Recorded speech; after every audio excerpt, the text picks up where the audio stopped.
umaga po sa atin, mga kapatid. Gusto ko pong i-share yung sinasabi sa Hebreo 12 verses 28 to 29. Kaya magpasalamat tayo sa Diyos sapagkat tumanggap tayo ng isang kahariang hindi nayayanig. Sambahin natin ang Diyos sa paraang kalugod-lugod sa Kanya. May paggalang at pagkatakot sapagkat tunay nga na ang ating Diyos ay apoy na tumutupok. Maaari kapatid, madaming pangyayari ngayong taon na hindi natin inaasahan. Ngunit sa kabila ng mga ito ay narito ka. Nagpapatuloy at pinipiling pagkatiwalaan ang Diyos na siyang may gawa ng lahat ng mabuti at patuloy na sinasamba ang Panginoon sa kabila ng pagsubok at mga bagyo sa ating buhay. Kaya ngayong umagang ito, tayo po ay magpasalamat sa ating Panginoon sapagkat ang kaharian niya ay kailanmay hindi mayayanig. Siya ang ating Diyos noon, siya ang ating Diyos ngayon at magpakailanman. Kaya naman ito ang ating awit bilang isang bansa na nagkakaisa sa pagpupuri sa ating Panginoon. Si Yahweh ang tanging Diyos, may gawa ng lahat ng mabuti. Ang lahat ng nilikha mo'y sumasamba sa iyo. Ang aming bayay pinupuri ka, itinataas, dinadakila. Ang aming puso ay isang umaawit sa iyo.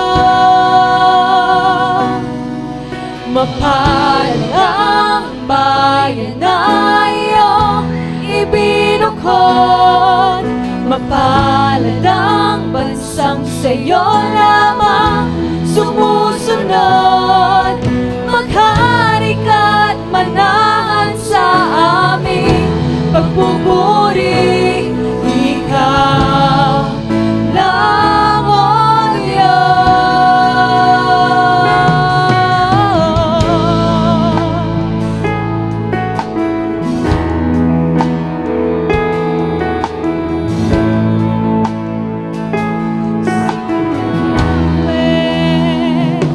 Si Yahweh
ka, Panginoon, at patuloy naming sasambahin at itataas ang iyong pangalan, Panginoon. Tunay nga na kaibuti mo sa aming mga buhay. Ikaw ay nananatiling tapat, Panginoon. At ikaw lamang ang Diyos na karapat-dapat ng aming buhay, karapat-dapat ng aming pagsamba, at karapat-dapat ng aming papuri, Panginoon. Tulungan mo kami, Panginoon, na patuloy na magtiwala sa iyo, na patuloy na panghawakan ng iyong mga pangako, sapagkat ikaw lamang, Panginoon, ikaw lamang, ikaw lamang.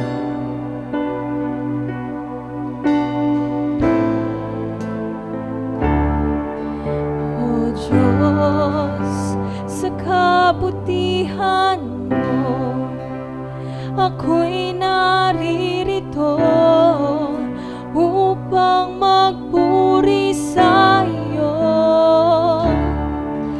O Diyos, sa kabanalan mo, malulugod ako, buhay ay iaalay ko. Ikaw lamang ang nagtiwala sa akin, O Diyos, di kita bibiguin. Magtatapat sa'yo, maglilingkod ako, O Diyos, kay buti mo.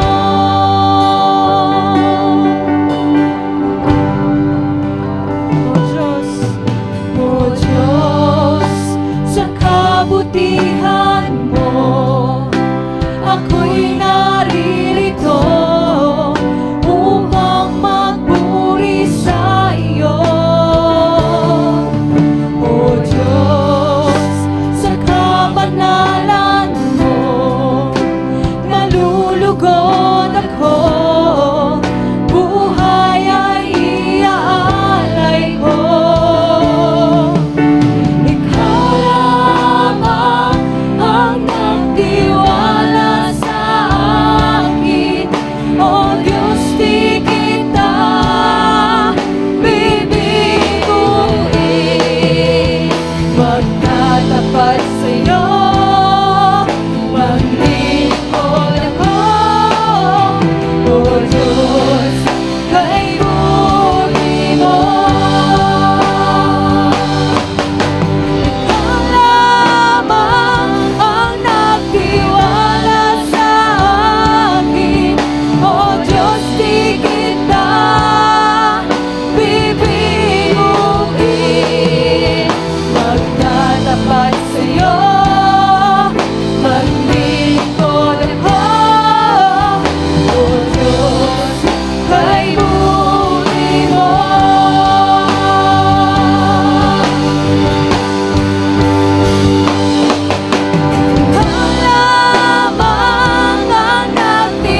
sa pag-alala natin sa kamatayan ng ating Panginoon.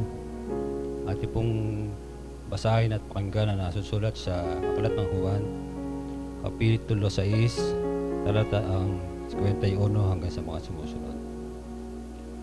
Ako ang tinapay na buhay na bumabang galing sa langit. Kung ang sino man ay kumain ng tinapay na ito, ay siya mabubuhay magpakailanman. Oo, at ang tinapay na aking ibibigay ay aking laman. Siya'y kabubuhay ng sanglibutan. Ang mga Hudyo ay nagtatalo na nagsasabi, paanong may pakakain sa atin ng taong ito ang kaniyang laman? Sinabi nga sa kanila ni Jesus, katotohanan sinasabi ko sa inyo, maliban ng inyong kanin ang laman ng anak ng tao at inumin ang kanyang dugo, ay wala kayong buhay sa inyong sarili. Ang kumakain ng aking laman at umiinom na aking dugo ay may buhay na walang hanggan, at siya ay aking ibabaon sa huling araw. Sapagkat ang aking laman ay tunay na pagkain, at ang aking dugo ay tunay na inumin. Ang kumakain ng aking laman at umiinom ng aking dugo ay nananahan sa akin, at ako'y sa kaniya. Kung paanong sinugo ako ng amang buhay, at ako'y nabubuhay dahil sa Ama. Gayon din naman, ang kumakain sa akin, siya na may mabubuhay dahil sa akin. Ito ang tinapay na bumabang galing sa langit, hindi gaya ng mga magulang na nagsikain at nangamatay. Ang kumakain ng tinapay na ito ay mabubuhay magpakailanman. Sinabi niya ang mga bagay na ito sa sinagoga, samantalang siya ay nagtuturo sa Capernaum. Sa Panginoon ang papurit pasasalamat, pagkabasa at pagkarinig ng kanyang mga salita. Tayo po ay manalangin. Panginoon naming Diyos, amang makapangyarihan, nagpapasalamat po kami sa mga sandaling ito sapagkat niloob mo na kami po ay makapaglingkod sa pamamagitan po ng pagtanggap ng tinapay, ganoon din po ng katas ng ubas. Una, Panginoon, ay dinudulog po namin ang aming po mga sarili na nawa ay patawarin mo kami sa aming po mga pagkakasala, sa lahat ng aming mga pagkukulang, sa lahat ng aming mga pag-aalinlangan. Nawa po, Panginoon, ay gamutin mo po ang aming mga puso, bigyan niyo po kami ng malinis na budhi upang sa ganon, bago po namin tanggapin ang mga kalarawang ito, kami po ay maging karapat-dapat. Nawa rin po, Panginoon, ay maipamuhay namin ang kahalagahan nito sa lahat ng pagkakataon upang makita ng sanlibutan na kami po ay tunay mong mga anak at mga lingkod.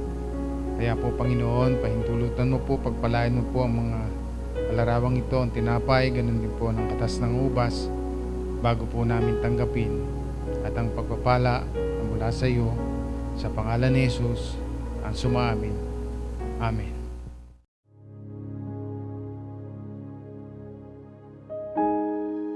Para po sa pagkakaloob, pakinggan po natin ang sinulat ni Apostol Pablo sa 2 Korinto, Kabanata 8, talataang 8 hanggang sa 15.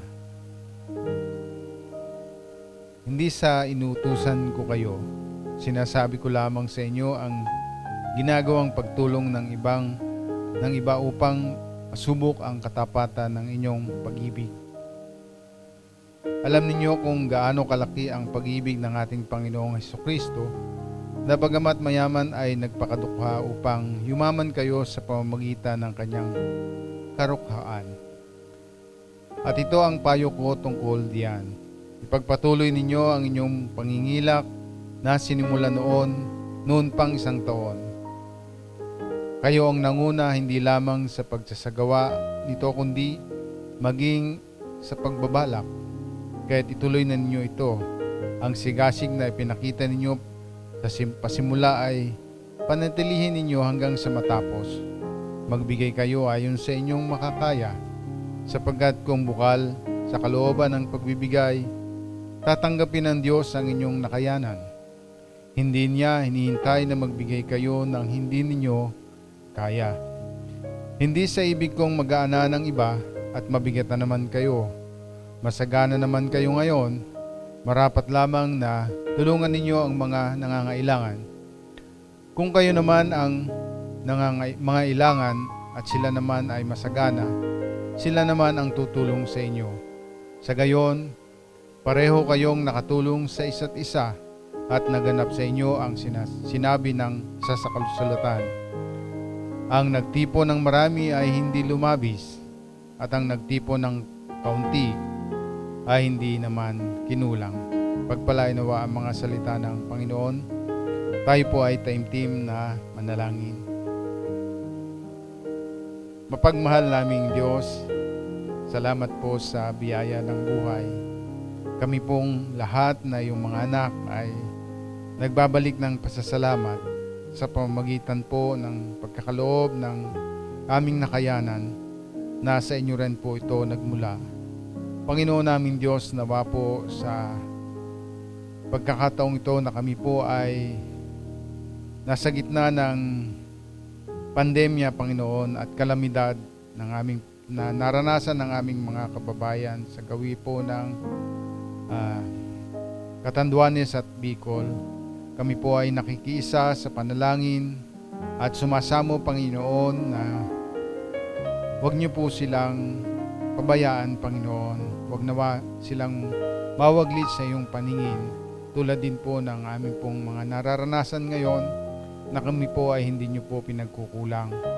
Maraming salamat po sa biyaya, sa araw-araw po naming tinatanggap, sa aming hapagkainan, sa aming pong kalusugan na may katiyakan kami hindi mahahawa ng sakit na lumalaganap.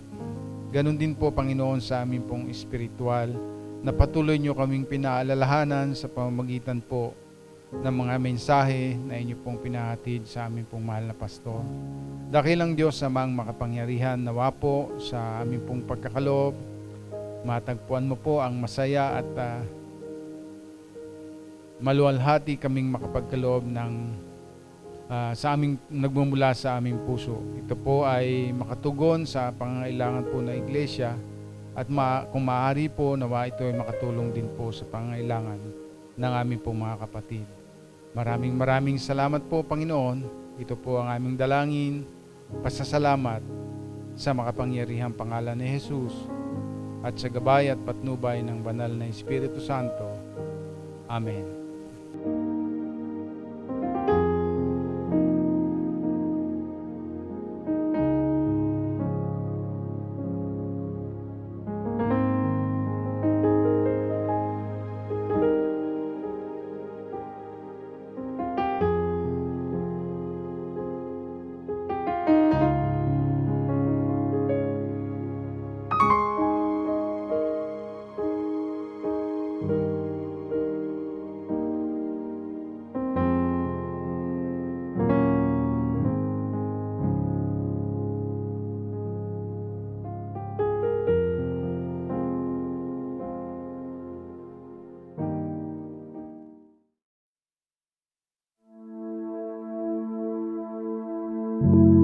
Muli po, magandang umaga po sa atin po lahat at tayo po ay nagpapasalamat sa kabutihan ng Panginoon sapagkat tayo po ay nasa Kanyang pangangalaga. Ayon nga po sa mga pinag-aaralan po natin, talagang ang Diyos po ay napaka mapagmahal sa atin. Pinakita po niya yan sa magitan ng Kanyang habag doon sa mga nakaraang ating tinatalakay. Ang tinalakay po natin nung nakaraang linggo ay ito pa ring chapter 5. Makikita natin doon na kapag binasa natin ang chapter 5 ng Mark, makikita natin kung paano kumilos ang Panginoon sa mga imposibleng bagay pero nagagawa niyang posible. Doon sa mga bagay na hopeless pero nagagawan pa niya ng paraan. Tatlo dito sa kasaysayan, dito sa Mark 5, ang makikita natin na talagang wala ng pag-asa. Yung isa ay inaalis na ng demonyo. Walang pag-asa 'yon. Walang makakapagpalaya doon kung hindi yung mas mataas na kapangyarihan. Yung isa naman, may ketong. Ay wala ding pag-asa. Yung isa patay na. Yung anak ni Jairus patay na. Yung anak ni Jairo, lalong walang pag-asa. Ngayon, makikita natin dito sa ating pinag-aaralan na sa araw na ito ay matatagpuan natin ang isang kasaysayan sa pagpapagaling sa isang babae. Noong nakaraan, nating tinalakay, nilapitan ni Jairo si Jesus. Sabi niya, pwede po ba na kayo ay pumunta sa aming bahay at ang aking pong anak ay may malubhang karamdaman. Habang papunta sila sa bahay, ay na-interrupt sila ng isang babae na itong ating Panginoong Kristo ay gustong gumawa o nais niyang gumawa ng isang malaking bagay doon sa pamilya ni Jairo. Subalit nung sila ay papunta na doon, meron pa rin palang mas malaki o katumbas na misyon ng ating Panginoong Kristo. Ito nga yung babae. Natatandaan ninyo, in-interrupt siya ng babae, hinipo niya yung kanyang damit at gumaling yung babae. At ito na nga ang ating pag-aaralan. Itong babaeng ito na minsan ay ganito tayo. Minsan naiisip natin na hopeless na katulad ng babaeng ito. At ang title ng ating pag-aaralan ay Touching Encounter. Yung touch niya, yung hipo niya, yun ang naging susi para ma-encounter o magkaroon ng encounter si Jesus at ang babaeng ito. Napakaganda ng kasaysayang ito. Nakaruktong noong pinag-aralan natin noong nakarang linggo. At ano ba ang nangyayari dito sa babae? Marahil ay narinig na ninyo doon sa pinag-aralan natin noong nakarang linggo, yung ating binasa na, yung kanyang kasaysayan. Meron siyang pinagdadaanan. Meron siyang tinitiis sa kanyang buhay. At ito ay isang bagay na nakakatakot sa buhay ng isang tao na kung sa atin man ito dumating, marahil ay ganito rin ang ating mararamdaman. Sino ba? Ano ba ang babaeng ito? Ano ba ang kanyang tinitiis sa kanyang buhay? Ang sabi dito, meron siyang karamdaman. Her symptoms ay ganito. May isang babae roon na 12 taon ng dinudugo. Okay. Yung horror she endured, ito ang sintomas ng kanyang pinagdaraanan o tinitiis. Isang babae na dinudugo, 12 taon na siyang hindi gumagaling. Kaya, maiisip natin na ang kanyang pinagdadaanang ito ay literal na siya ay dinudugo. Hindi ko alam kung anong medical na tawag dito. Siguro yung ibang tawag dito, hemorrhage. Ang issue dito, meron siyang tinitiis sa kanyang buhay. At hindi ito kahapon lang. At hindi ito nung nakarang buwan. Hindi ito isang taon lang. Ito ay 12 taon na niyang tinitiis sa kanyang buhay. At yung kanyang suffering dahil doon sa kanyang pagdurugo. Maraming hirap na ang dinanas niya sa kabila ng pagpapagamot niya sa iba't ibang doktor. Naubos na niya ang lahat ng ari-arian niya sa pagpapagamot.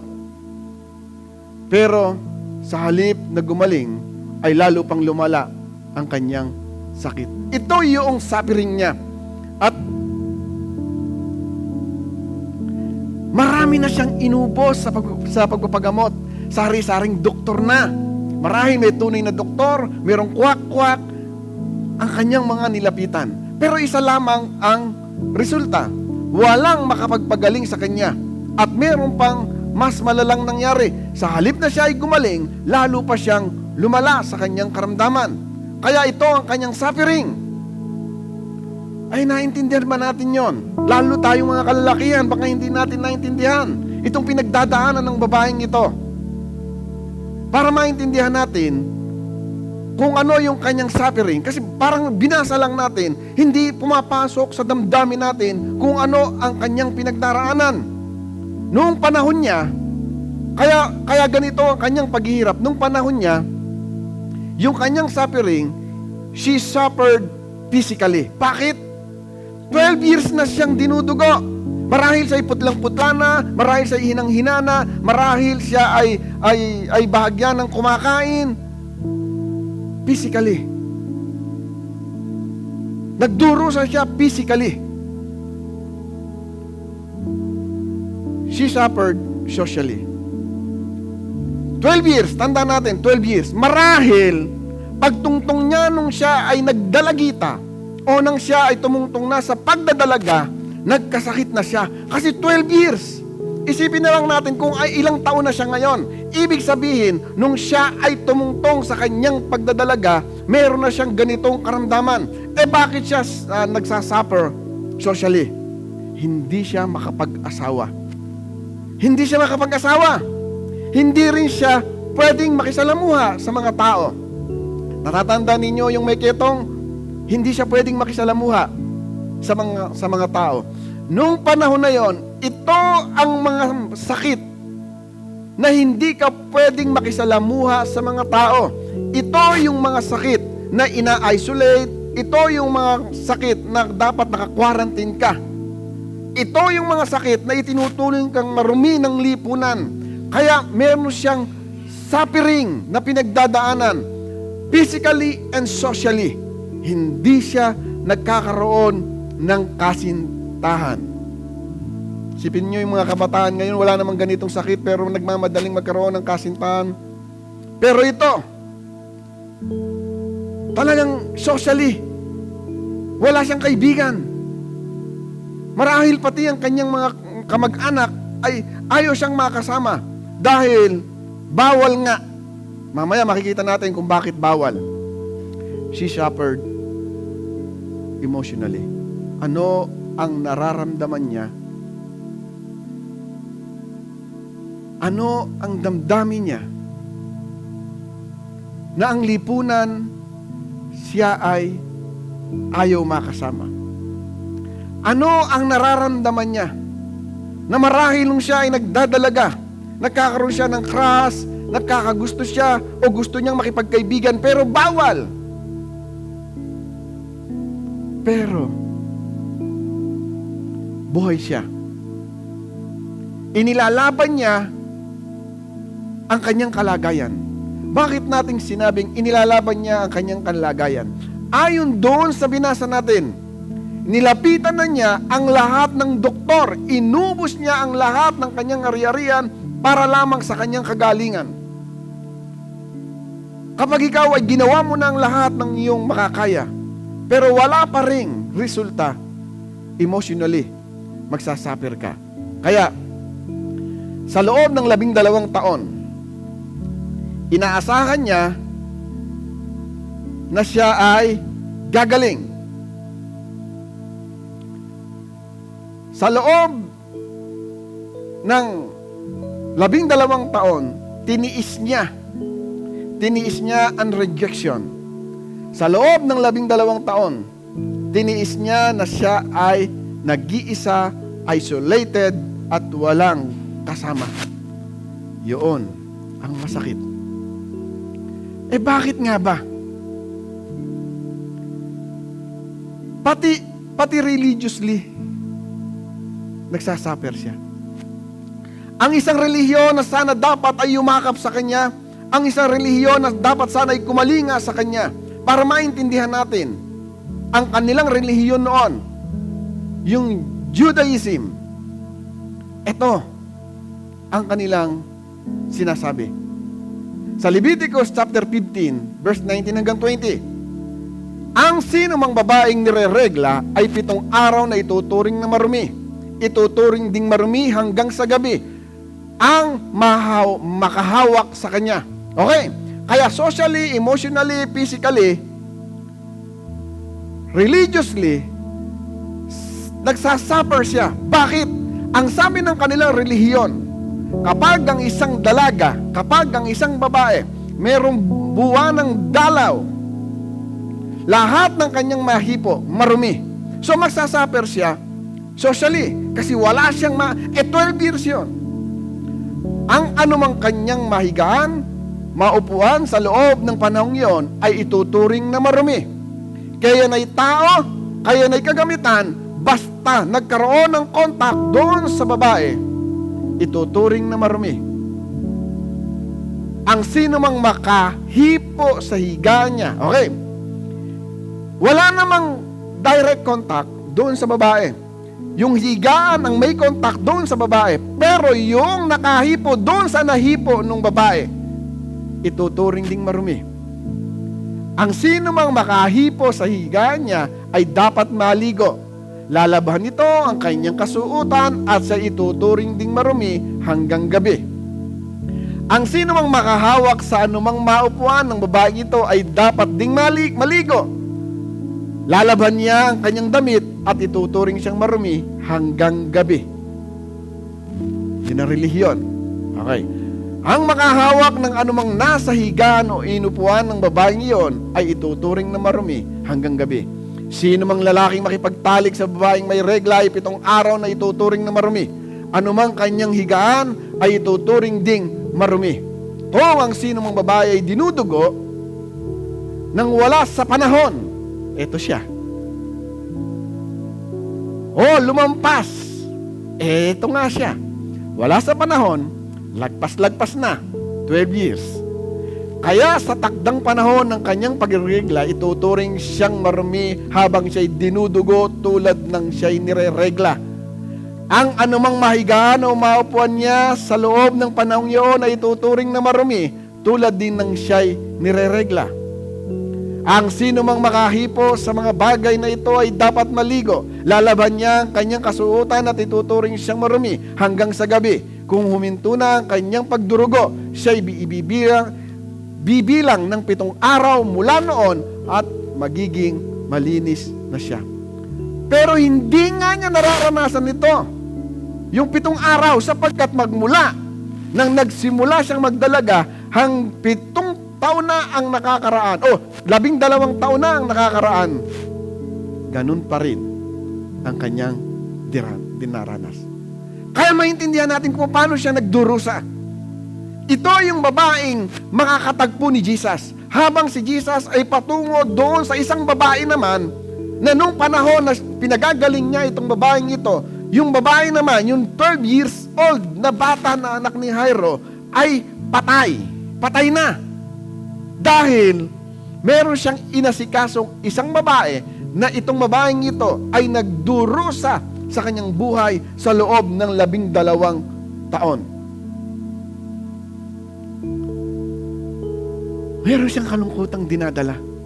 Maraming hirap na ang dinanas niya sa kabila ng pagpapagumot niya sa iba't ibang doktor. Maraming hirap na. Siguro kung ano-ano ang pinagawa ng mga doktor, kung ano-anong pinainom, kung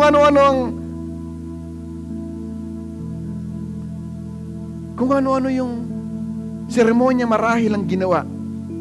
So, nagsasaper siya, tingnan ninyo ha, naubos na niya ang lahat ng ari-arian niya. So, nagsasaper din siya financially. Wala na siyang magastos. 12 years kang may sakit. Siguro ngayon, kung ito ang panahon ngayon, ang sasabihin ng mga doktor, cancer ito. Cancer. Kasi noon, wala pa namang sinasabing mga cancer. Pero palagay natin, ito ay cancer. So, nagdurusa siya. At, tingnan natin ito, mga kapatid. Marahil hindi natin masyadong naintindihan ang kalagayan ng babaeng ito. Marahil wala tayong sakit na kagaya niya. Pero alam ba ninyo na tayo ngayon ay nagdurusa rin hindi lamang dahil sa kagaya niya ang kanyang sakit. Maraming mga tao ngayon meron ding sakit sa dugo na hindi niya katulad. Yung sakit ng lahat ng tao na nakakuha sa dugo ni Adan, nahawa tayong lahat. hindi man natin kasalanan, hindi man tayo nadumihan physically, pero yung dugo ng pagkakasala ni Adan at saka ni Eva, dala-dala ng lahat ng mga tao. Kaya ang pagdurusa ng mga tao ngayon ay meron ding kinalaman sa dugo. At ang lunas dito, dugo din. Dugo ni Kristo. Dugo ni Kristo. Kaya pinapaunawa ko lang sa atin ngayon na ang babaeng ito ay naglalarawan sa atin nung mga taong hindi kumikilala sa Panginoon. Ang mga taong hindi kumikilala sa Panginoon may sakit sa pagdurugo. Pagdurugo ng puso, emotionally bothered, hindi man kagaya nito physically. Pero maraming mga tao ngayon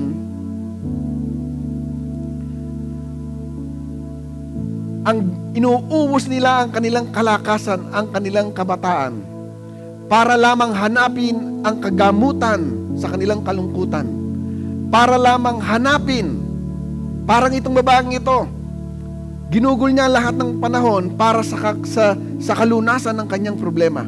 Maraming mga tao ngayon, inuubos ang lahat ng kanilang tinatangkilik, lahat ng kanilang kung anong meron sila para lamang doon sa hinahanap nilang kaligayahan.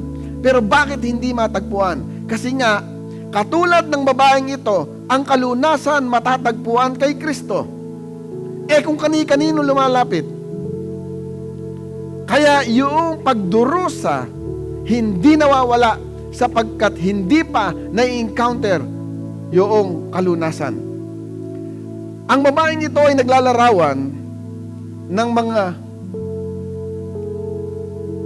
mananampalataya, pero napakaraming daladalang kabigatan sa buhay. Maraming mga anak ng Diyos ang discouraged and defeated. Ginawa nila ang lahat ng kanilang makakaya para sa better life. Pero wala pa rin. Tinangka, sinubukan, na i-handle ang kanilang problema, wala pa ring lunas. Nagbasa ng maraming libro, nakinig sa maraming sermon, wala pa ring lunas.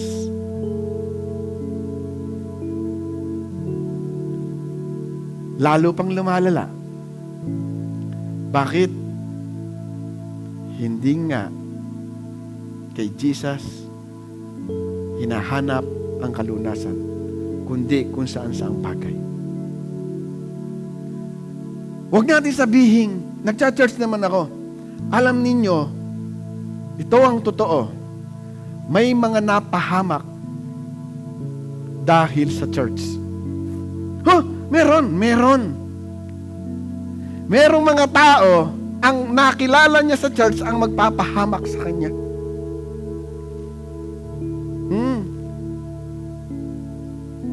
Nakilala niya sa church ang magliligaw ng landas sa kanya. Kaya ngayon, nagdurusa siya. Hindi ko sinasabing masama ang church. Ang sinasabi ko, hindi yun ang kalunasan. Ang kalunasan na kay Kristo. Baka magkamali ng pakinig. Sasabihin ng iba, hindi na lang tayo magcha-church.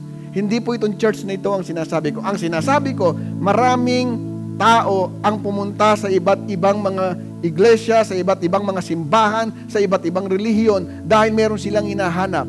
Ang nangyari, napahamak pa sila doon sa grupo nilang sinamahan. Ito yung itong babaeng ito ay larawan ng mga Kristiyano na kung saan-saan hinahanap ang solusyon sa kanilang mga problema. Ano bang babaeng ito? Hindi ba kung saan-saan niya hinahanap ang solusyon ng kanyang problema? Kung kani-kaninong doktor siya nagpagamot, hinubos niya ang lahat ng kanyang ari-arian para lamang gumaling. Si Kristo pala.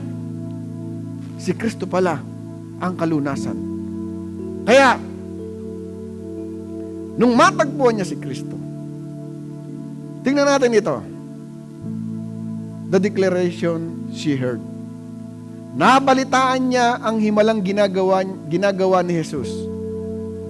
Kaya nakipagsiksikan siya sa mga tao upang mahipo man lang ang damit niya. Marahil nabalitaan niya yung inalinhan ng demonyo na pinalaya ni Kristo. Nabalitaan niya siguro yung mayroong sakit sa balat, yung may ketong. Kaya nung mabalitaan niya yon, hindi natin alam, may nagbalita sa kanya o saan man niya nakuha ang balitang ito. Ang nabalitaan niya ay isang tunay na balita. Kaya meron siyang declaration, mahipo ko lang ang kanyang damit, gagaling na ako. Bakit ganoon ang kanyang declaration? Kasi nga, bawal humipo. Okay? Pansinin ninyo, bawal humipo sa mga gamit, tao, yung nahipo mo, bawal ding mahipo ng ibang tao. Kaya sabi niya, lalakasan niya ang kanyang loob, damit lang ni Kristo, damit lang ni Jesus ang hipuin niya. Ganito siya ka-desperate. Pero nabalitaan nga niya ito. Hindi natin alam kung sa niya nabalitaan. Pero ang nabalitaan niya ay tunay at totoo. Kaya, ito ang pag-asa na kanyang niyakap. Yung balita na merong Jesus na nagpapagaling. At determinado siya. Sabi niya, naisip kasi ng babae na mahipo ko lang ang damit niya, gagaling ako. Tingnan ninyo ito. Babalikan natin yung verse 27. Nabalitaan niya ang mga himalang ginawa ni Jesus. Kaya nakipagsiksikan siya. Kita ninyo yung danger? Bawal nga siya na makahipo, makasaling man lang ng tao, pero nakipagsiksikan siya.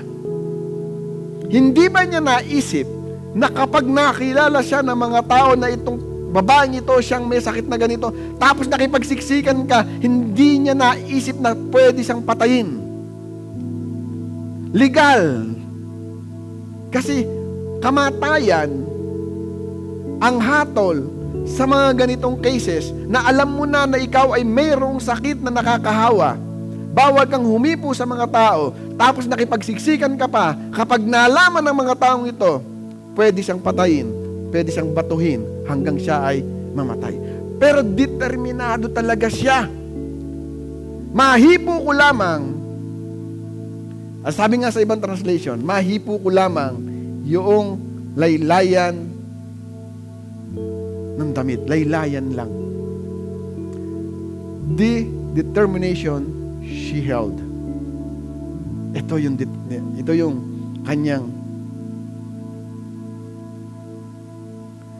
kanyang naisip. Dumating na ba sa punto mo na talagang wala ka nang maisip na paraan? Ginawa mo na lahat ng paraan, pero wala pa rin talagang kalunasan sa iniisip mong problema sa buhay.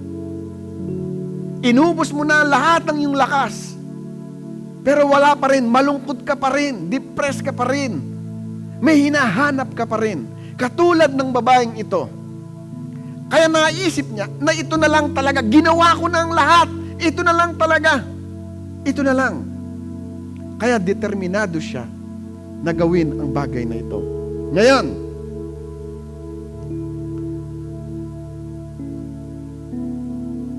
itong babaeng ito ay determinado na ma-encounter si Jesus. Actually, sinikreto nga niya ito sa laylayan lang ang mahipo mo. Gaano ka determinado na lumapit kay Jesus na sabihin sa iyong puso na siya lamang ang kalunasan ng lahat ng mga bagay na dinadala mo sa buhay.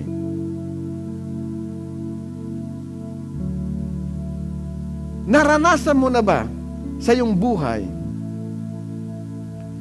na hindi mo na maintindihan kung ano ang nangyayari sa iyong sarili at sa iyong kapaligiran. Pero hindi ka pa rin lumalapit doon sa dapat mong lapitan. Ito ay ang Diyos. Dahil sa kanyang determination, nakatanggap siya ng kagalingan. Nang mahipo nga niya ang damit ni Jesus, biglang tumigil ang kanyang pagdurugo. Instantly. At naramdaman niyang magaling na siya. Powerful. Wala pang minuto, segundo. Yung time na hinipo niya ang damit ni Christ, yun din yung saktong oras na siya ay gumaling. Mga kapatid, ito yung touch na nagpapagaling. Ito yung powerful touch. Yung touch ni Jesus. Kung ano-ano na ang ginawa natin sa buhay, nag-imbento na tayo ng kaligayahan sa buhay, hinanap natin sa tao, hinanap natin kung kani-kanino, pero hindi natin naintindihan na yung powerful touch ni Jesus ang magpapagaling sa atin instantly. Yung time na lumapit tayo, yung time na yumukod tayo, yung time na lumuhod tayo kay Kristo, yun din yung time na niyayakap niya tayo. Kaya ito powerful ito. Personal. Ito ay personal. At alam ng babae kung ano ang nangyari sa kanya. Okay. Nung hinipo ng babae, si Jesus, yung damit ni Jesus, siya lang ang gumaling. Hindi naman gumaling lahat ng dinurugo. Siya lang. Kaya personal ito. Alam ng babae kung ano ang nangyari sa kanya. Kaya lumapit siyang nanginginig sa takot. Bakit? Alam niya pwede siyang parusahan. Kasi bawal ngang humipo kahit kanino o kahit ano, kahit aling bagay, bawal hipuin. Pero ginawa niya ito kay Jesus. Kaya siya ay nanginginig sa takot at lumuhod sa harap ni Jesus. Ipinagtapat niya ang katotohanan kay Jesus. Pagkatapos sinabi sa kanya ni Jesus, "Anak, pinagaling ka ng iyong pananampalataya. Umuwi ka ng payapa. Magaling ka na." Napansin ninyo yung tawag ni Jesus sa kanya, "Anak." Dati-rati ang babaeng ito walang kamag-anak, walang kasintahan, walang asawa, walang kaibigan. Pero nung ma-encounter niya si Jesus, tinawag siyang anak. Ito yung pinakamasarap, na meron palang tumatanggap sa'yo, na ikaw ay pinandidirian ng lipunan, pinagtatabuyan ng lipunan, pero meron tumawag na anak. Bakit? Kilala ba ni Jesus ito?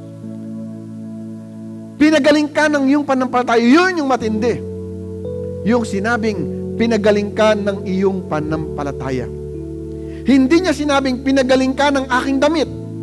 O naggumaling ka dahil hinipo mo ako. Ang sabi niya, gumaling ka dahil sa iyong pananampalataya. Spiritually speaking, mga kapatid, ang kagalingan natin dahil sa pananampalataya. Naningil ba si Jesus? Yung mga doktor naningil. Kaya nga naubos ang lahat ng kanyang ari-arian. Pero hindi sinabi ni Jesus, dahil gumaling ka, ang bayad niyan ay 1,000,000. Ang sabi niya, umuwi kang payapa. Bakit? Wala nang magliligalig sa iyo, wala nang manggugulo sa iyo, magaling ka na. Magaling ka na. Kung mapapansin natin, habang ang pangyaring ito, habang si Jesus ay papunta sa anak ni Jairo o ni Jairus, na yung panahon na yon, namamatay yung anak ni Jairo, itong babae naman, na dati ay hindi man siya patay, pero parang patay na, dahil wala ng pag-asa. Namamatay itong anak ni Jairo, itong babaeng ito, pareho 12 years old, 12 years nang may sakit, noong panahon na namamatay yung anak ni Jairo, nabubuhay naman lahat ng pinagdaraanan nito ay nawawala, nabubuhay yung babae. Kung mapapasin natin, ang sasabihin natin doon sa dalawa, kawawa yung anak ni Jairo. Kasi napabayaan dahil ininterrupt nitong babaeng ito. Di ba napag-aralan natin nung Sunday? Namatay nga yung anak ni Jairo, pero nabuhay na muli. Kaya dito sa bagay na ito, dalawang babae, magkaiba ng sitwasyon, pero parehong imposible ang kanilang kalalagayan na nung ma-encounter nila si Jesus, nagkaroon ng saysay ang kanilang buhay. Kaya itong babaeng ito ay malaking aral sa atin na ang kailangan lang natin sa buhay, ulitin natin yung sinabi, anak, pinagaling ka ng iyong pananampalataya. Ano man ang sitwasyon mo sa buhay, hirap na hirap ka na, ginawa mo na lahat ng iyong makakaya, inuubos mo lahat ng iyong talento, inuubos mo lahat ng iyong lakas, wala pa rin. Ito ang payo ko. Ang susi dyan, si Kristo. Ano yung magtatouch kay Kristo? Yung pananampalataya natin. Yun ang magtatouch. Yun ang kamay na abot kay Jesus. Hindi siya malayo. Oras na mangyari yan sa buhay natin. Ang sabi ni Jesus, anak, tatawagin niya tayong anak, anak, pinagaling ka ng iyong pananampalataya. Pagkatapos sinabi sa kanya ni Jesus, anak, pinagaling ka ng iyong pananampalataya, umuwi ka ng payapa, magaling ka na. It was compassionate. Kasi nga tinawag siyang anak. Tapos sabi niya, magmula ngayon, wala naman liligalig sa iyong buhay, wala namang gugulo, payapa na ang buhay mo. Mga kapatid, ang aral na ito ay napaka-simple. Sa oras na ito, ikaw na nakikinig, kailangan mong i-touch si Jesus. Yan ang kagalingan. Kung ikaw man ay mayroong pagdurugo sa iyong puso, maampat yan sa oras na may encounter mo si Jesus. Kung ikaw ay nawawala, ang iyong kaluluwa, hindi mo alam kung saan mapupunta, oras na ikaw ay kuhanin ng Panginoon, inaabot ni Jesus ang kanyang tulong. Katulad ng babaeng ito, marami sa atin ang hirap na sa buhay. Bakit? Dahil hindi natin tinatouch ang puso ni Jesus. Panahon na para maalaman mo na si Jesus ang katugunan sa lahat ng iyong pagdurusa. Panahon na para maalaman mo na si Jesus ang magpapagaling ng lahat ng uri ng nandito sa iyong puso. Isang touch lang, isang lapit lang, lahat ng bagay na yan kayang-kayang lunasan ni Jesus. Tayo manalangin. Salamat, Panginoon. Hindi ka lumalayo sa amin kapag kami ay lumalapit. Hindi mo kami pinagtatabuyan sa oras na ikaw ay aming pong kailangan. Salamat po, Panginoon, sapagkat pinapayagan nyo na matouch po namin ang inyong puso. Para kami ay gumaling sa mga spiritual po naming karamdaman. Salamat sa paglapit po ninyo sa amin. Salamat po, Panginoon, sapagkat kayo ay abalang-abala sa pag-aalala sa amin. Kayo ay abalang-abala sa pag-aasikaso ng lahat ng aming pong mga pangailangan. Ito, Panginoon, ay dahil po sa inyong pagmamahal at kabutihan. Kaya maraming salamat, Panginoon. Salamat po sa iyong kabutihan. Sa pangalan po ni Jesus. Amen.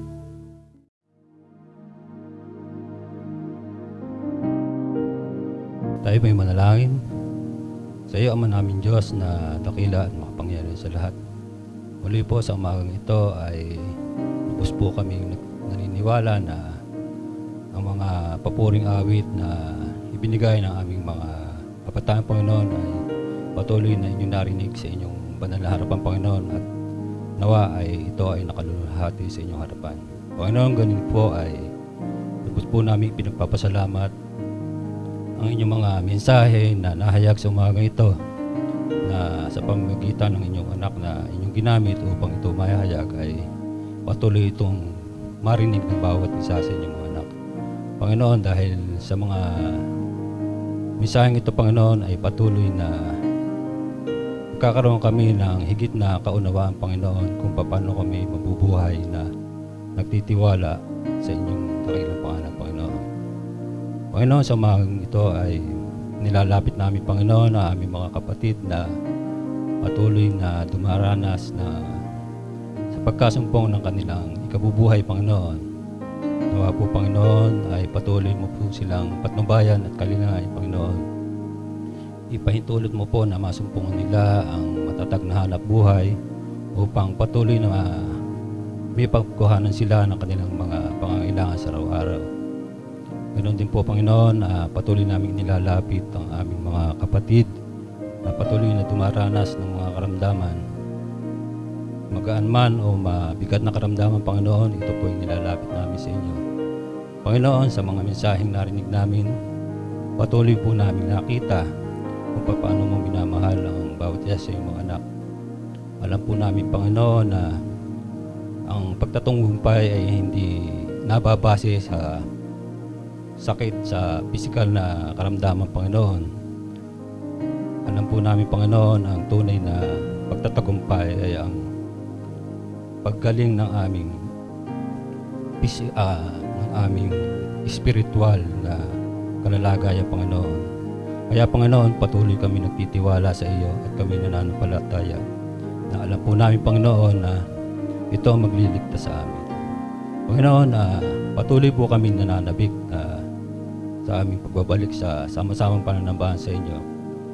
Nawa po, Panginoon, sa pagdating ng araw na inyong itinakda na kami ay muling makababalik. Nawa po, Panginoon, ang bawat isa sa inyong mga anak ay patuloy na taglayin ang ningas at ang kagalakan ng aming pananampalataya.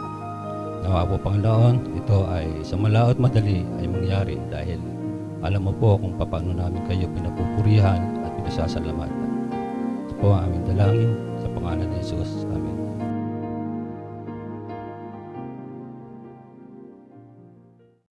Ngayon, doon sa pamag-iingat sa inyo mula sa pagkakatisod at sa inyong makapaghaharap ng walang kapintasan na may malaking galak sa kanyang luwalhatian. Sa iisang Diyos na ating takapagligtas sa pamamagitan ni si Kristo na ating Panginoon. Sumakanya nawa ang kaluwalhatian, ang kapayapaan, ang paghahari at kapangyarihan mula sa kauna-unahang panahon at ngayon at magpakailan paman. Amen.